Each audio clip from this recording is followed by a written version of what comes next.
துறை கொடுக்குறாங்கன்னு இன்னும் டிசைட் பண்ணி சொல்லலைங்கண்ணா. சொன்னதுக்கு அப்புறமேட்டு என்னோட ஃபர்ஸ்ட் திங் அப்படின்னா என்னன்னா, அதில் அடிப்படையாக என்னென்ன தேவைகள் மக்களுக்கு நம்ம தரமானதாக கொடுக்க முடியும் அப்படிங்கிறத ஃபஸ்ட்டு நான் அதை செக் பண்ண போகிறேன். செக் பண்ணிவிட்டு அதை தரமான எது தந்தாலும் சரி, எந்த வகையில் ஒரு நல்ல விஷயங்களையோ திட்டங்களையோ அவங்களுக்கு அறிமுகப்படுத்தினாலும் சரி, எல்லாருக்கும் போய் சேர வேண்டிய வகையில் இருக்கணும்.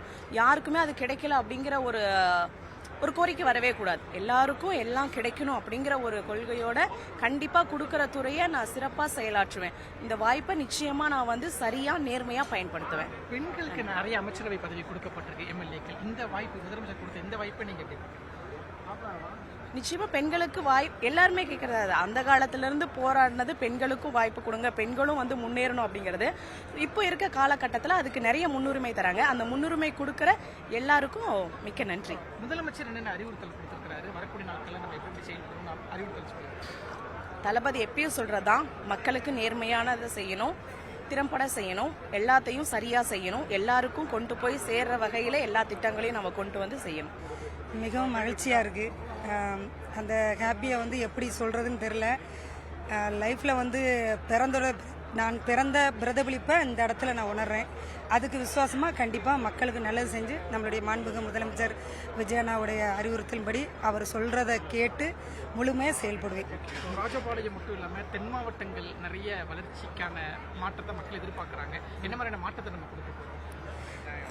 பொதுவாக தென் மாவட்டங்களில் நிறைய இதுவரைக்கும் செயல்படாத திட்டங்கள், நிறைய திட்டங்கள் ஒதுக்கி வைக்கப்பட்டிருக்குங்கிறத இந்த நேரத்தில் நான் சொல்லுவேன். அதை முழுமையாக எடுத்து அதை செயல்படுத்தணும், மக்களுக்கு நல்லது கொடுக்கணுங்கிறது தான் என்னுடைய ஆசைங்கிறத விட அதுதான் லட்சியம்.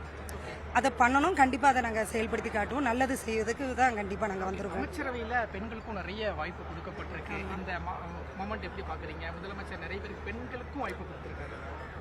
அண்ணா மாண்புமிகு முதலமைச்சர் விஜய் அண்ணா எப்பயுமே பெண்களுக்கு முன்னுரிமை கொடுப்பாரு.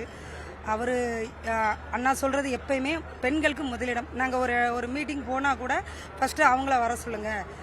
ஒரு உணவு இருந்ததுக்கு எங்களுக்கு கொடுத்தா கூட ஃபஸ்ட்டு ப்ரையாரிட்டி பெண்களை ஃபஸ்ட்டு உட்கார வைங்க, என் தங்கச்சிகளை, என் தாய்மார்களை ஃபஸ்ட்டு உட்கார வைங்க. இந்த மாதிரி தான் அவரோட அணுகுமுறையை நாங்கள் பார்த்து தான் நான் இந்த இடத்துல வந்திருக்கேன். ஏன்னா கடந்த 10 வருஷத்துக்கு மேலே நான் தலைவரோட நான் பயணிச்சிருக்கேன். அதனால் எப்போயுமே இந்த விஷயம்தான் கிடையாது. பொதுவாக A to Z எதுவாக இருந்தாலும் எங்களுக்கு தான் முதலிடம் கொடுப்பாரு எங்களோட விஜயனா. அதையும் இந்த இடத்துல மக்களுக்கும் நிரூபித்து காட்டிருக்காரு. நிறைய மக்கள் பணி செஞ்சுருக்கிறீங்க. வாழ்க்கையில் நம்ம அமைச்சராக நமக்கு முதலமைச்சர் விஜய் அவர்கள் உட்கார வைப்பாங்க அப்படிங்கிற மொமெண்ட் நீங்கள் எதிர்பார்த்தீங்களா? இந்த மொமெண்ட் எப்படி இருக்கு? இல்லை, உண்மையை சொல்ல போனால் அப்படி நான் எதுவும் எதிர்பார்க்கல. இந்த இடத்துல நான் நம்மளுடைய முதலமைச்சர் அவர்களுக்கு நம்பிக்கையான ஒரு பொண்ணாக நான் இருக்கேங்கிறதே உண்மையிலே நான் ஒரு பாக்கியமாக பாவிக்கிறேன். அண்ணாவோட நம்பிக்கையும் எங்களுடைய மாநில பொதுச் செயலாளர் புஷ்யானந்த் அப்பாவுடைய வழிகாட்டுதல்படி தான் நான் இந்த இடத்துல உங்கள் முன்னே நான் நிற்கிறேன்.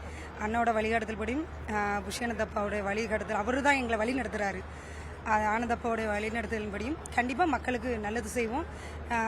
எந்த ஒரு குறைகளும் இல்லாதவருக்கு பார்க்கறது தான் ரொம்ப முழு முயற்சியாக நாங்கள் இந்த இடத்துல நான் ஈடுபடணும்னு நான் மனதில் நினச்சிருக்கேன். டிபார்ட்மெண்ட் இன்னும் தலைவர் இன்னும் யாருக்கும் நான் அறிவிக்கல. கேபினெட்டுக்கு இது பண்ணலை. கேபினெட்டுக்கு நம்ம தலைவர் எல்லாம் இது பண்ணதுக்கப்புறமா எந்த துறைக்கு நம்ம வரோமோ அந்த துறைக்கு தலைவர் சொல்கிறபடி சிஎம் சார் என்ன சொல்கிறாங்களோ அதனோட வழிமுறைகளை ஃபாலோ பண்ணி கண்டிப்பான முறையில் மக்களுக்கு அடிப்படை தேவையில் கண்டிப்பாக மாற்றம் இருக்கும். இப்போ ஒட்டப்பிடாரம்ங்கிறது ரொம்ப நாளாவே அமைச்சரவை இல்லாத ஒரு தொகுதி. இப்போ அமைச்சரவை கிடைச்சிருக்கு. ஸோ தொகுதி மக்களுக்கும் நீங்கள் என்ன சொல்ல விரும்புகிறீங்க? தூத்துக்குடி மாவட்டத்தில் என்ன மாதிரியான மாற்றங்கள் எதிர்பார்க்கும்? இல்லை, கண்டிப்பாக இது வரவேற்கத்தக்க விஷயம். ஏன்னா 50-60 ஆண்டு காலமாக இது வரைக்கும் ஒட்டப்பிடாரம் தொகுதிக்கு அமைச்சரவையில் இடம் இல்லாமல் தான் இருந்தது. கேபினெட் கொடுத்ததுக்கு முதல்ல சிஎம் சாருக்கு நன்றி சொல்கிறேன்.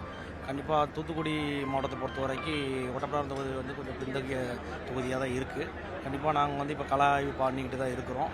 கள ஆய்வு பண்ணி வரக்கூடிய காலங்களில் கண்டிப்பாக அடிப்படை தேவைகளை கட்டாயமாக மாற்றம் இருக்கும். கண்டிப்பாக சொல்லுங்கள். அமைச்சர்கள் எல்லாருக்கும் முதலமைச்சர் என்னென்ன அறிவுறுத்தல் கொடுத்துருக்காரு?